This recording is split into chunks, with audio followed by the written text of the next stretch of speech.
The question that we've been asked is, can we use additional parties as a very useful information and when we fill in forms for, say, accident benefits in Ontario? And the answer is yes, absolutely. So for that, let me create a new matter.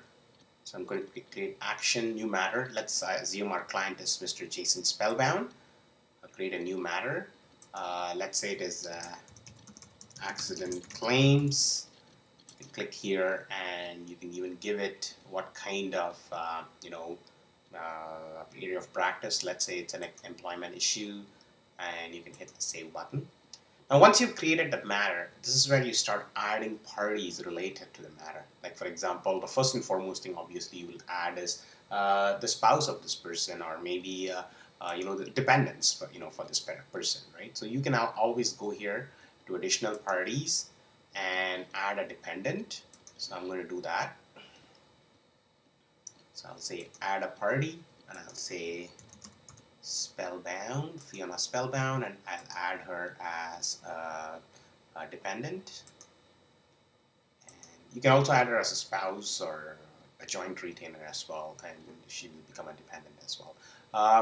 Let's say he's going to a chiropractor, Dr. Elizabeth, and you can add that. You can say Dr. Elizabeth Bruins is his health practitioner, as they expect in the form, so you can add that. You can also add other details, like for example, his employer. Let's say he worked for a company called GG Associates, and we can add it as his employer. And I would even add more information, like for example, the agent, the insurance agent you're dealing with, say Helena Muskoka, and you can say she is an insurance representative, right? And you can add. Now when you add these things, what starts happening is when you actually do forms in accident benefit, it starts using them. So let me do some forms. So I can just say document generation forms. I'm going to use accident benefits here, and then I can choose what kind of form. I'm just going to randomly pick some form, say expense of claim form or something like that, and hit the download button. If there are any relevant fields in this form that are related to the additional parties that you've actually used, the software will start filling them. So let me have a quick look at this form.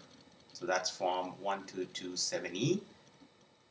And as you notice, it filled in the applicant's name, Jason Spellbound, and it just filled in him as the decision maker. I'm going to use another example. Let's say a form in accident benefits, which is basically a declaration of post-accident income benefits. Let's see what gets used in that form. As you saw here, first and foremost, it recognizes Jason Spellbound. It started filling his employer information. It started filling in the insurance information.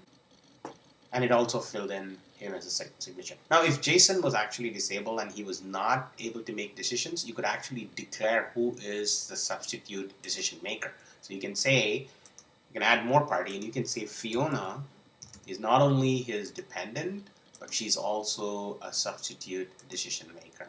If you make that, then it'll start filling that information into the form. So let me now establish another form, SABS. Let's say we use the application for approval for examination and hit the download button. You'll now see that applicant's information is fully filled up, the insurance company's information, even the adjuster's information, Helena Muskoka, is all filled up. The chiropractor's information, Elizabeth Burns, is all filled up, and it also fills in the applicant's name. And if you look at here, the adjuster's name is all filled out.